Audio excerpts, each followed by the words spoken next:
Computer system के घटक क्या क्या है? Components of computer system. Computer system मुख्य रूप से 3 भागों में बांटा जाता है: CPU, memory, storage devices. Computer system को मुख्य रूप से 3 भागों में बांटा जाता है: सीपीयू, मेमोरी और स्टोरेज डिवाइसेस। इसमें पहला है सीपीयू। सीपीयू का पूरा नाम सेंट्रल प्रोसेसिंग यूनिट होता है। सीपीयू का पूरा नाम क्या होता है? Central processing unit. सीपीयू को कंप्यूटर का मस्तिष्क कहा जाता है। सीपीयू को कंप्यूटर का क्या कहा जाता है? मस्तिष्क कहा जाता है। सीपीयू के निम्नलिखित मुख्य भाग है। सीपीयू का निम्नलिखित मुख्य भाग है: एएलयू। एएलयू का पूरा नाम अर्थमेटिक एंड लॉजिक यूनिट होता है। अर्थमेटिक एंड लॉजिक यूनिट होता है एएलयू का पूरा नाम।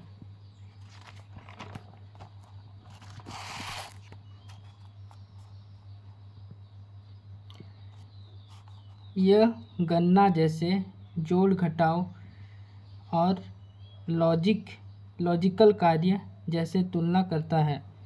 यह गणना का काम करता है। गणना मतलब कैलकुलेशन का काम करता है, जैसे जोड़ घटाव और लॉजिकल कार्य जैसे तुलना करता है और लॉजिकल कार्य करता है, जैसे कि 7 > 5 लॉजिकल काम करता है। कौन करता है? ये एएलयू करता है। उसके बाद है सीयू। सीयू का पूरा नाम कंट्रोल यूनिट होता है। सभी कार्यों को नियंत्रित और निर्देशित करता है। सभी कार्यों को नियंत्रित और निर्देशित करता है। कंप्यूटर के जितना भी काम है उसको निर्देशित और नियंत्रित कौन करता है? सीयू।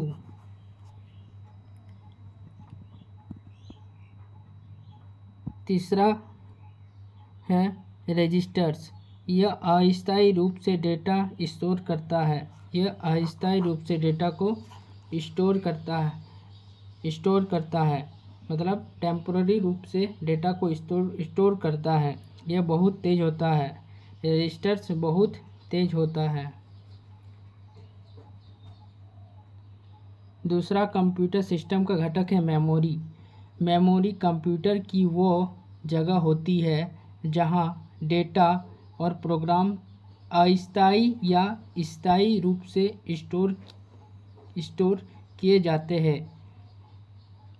मेमोरी कंप्यूटर की वो जगह होती है जहाँ डेटा और प्रोग्राम अस्थायी या स्थायी रूप से स्टोर किए जाते हैं। अस्थायी रूप से या फिर स्थायी रूप से जहाँ डेटा को स्टोर किया जाता है, मेमोरी उस तरह की जगह होती है।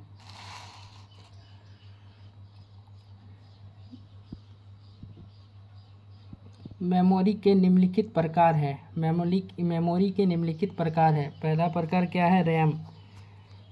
रैम का पूरा नाम रैंडम एक्सेस मेमोरी होता है। रैम अस्थायी मेमोरी होता है। कंप्यूटर बंद होते ही डेटा मिट जाता है। रैम क्या होता है? अस्थायी मेमोरी होता है। कंप्यूटर बंद होते ही डेटा मिट जाता है रैम से। दूसरा मेमोरी क्या है? रोम। रोम का पूरा नाम रीड ओनली मेमोरी होता है। यह स्थायी मेमोरी होता है। रोम क्या होता है? स्थायी मेमोरी होता है। इसमें डेटा बदला नहीं जा सकता। इसमें डेटा को बदला नहीं जा सकता है। इसमें डेटा मिटता नहीं है, इसका मतलब। तीसरा मेमोरी का टाइप क्या है? Cache memory. कैच मेमोरी सबसे तेज मेमोरी होता है। यह सीपीयू के बहुत पास होता है। कैच मेमोरी क्या होता है? सबसे तेज मेमोरी होता है। सबसे तेज मेमोरी कौन होता है कंप्यूटर में? Cache memory.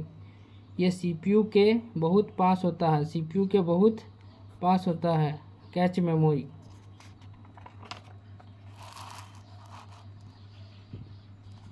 तीसरा कंपोनेंट, तीसरा घटक क्या है कंप्यूटर का? Storage device. तो स्टोरेज डिवाइस क्या है? स्टोरेज डिवाइस वे होती है जिसमें डेटा को लंबे समय के लिए संग्रहित किया जाता है। डेटा को यदि हम लंबे समय के लिए संग्रहित करना चाहते हैं तो हम लोग को स्टोरेज डिवाइस का उपयोग करना होगा। स्टोरेज डिवाइस का उदाहरण क्या क्या है? जैसे हार्ड डिस्क, यह कंप्यूटर की मुख्य स्टोरेज डिवाइस होती है। मुख्य स्टोरेज डिवाइस क्या है? Hard disk. दूसरा है सीडी या डीवीडी, ऑप्टिकल स्टोरेज डिवाइस है। सीडी या डीवीडी क्या है? ऑप्टिकल स्टोरेज डिवाइस है।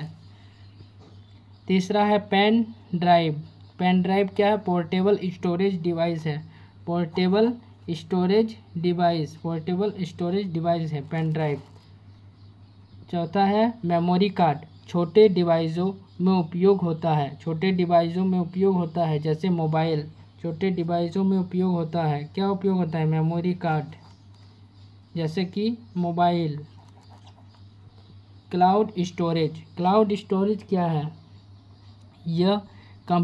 यह इंटरनेट पर स्टोरेज सेवा प्रदान करता है। यह इंटरनेट पर स्टोरेज सेवा प्रदान करता है। इंटरनेट पर स्टोरेज सेवा कौन प्रदान करता है?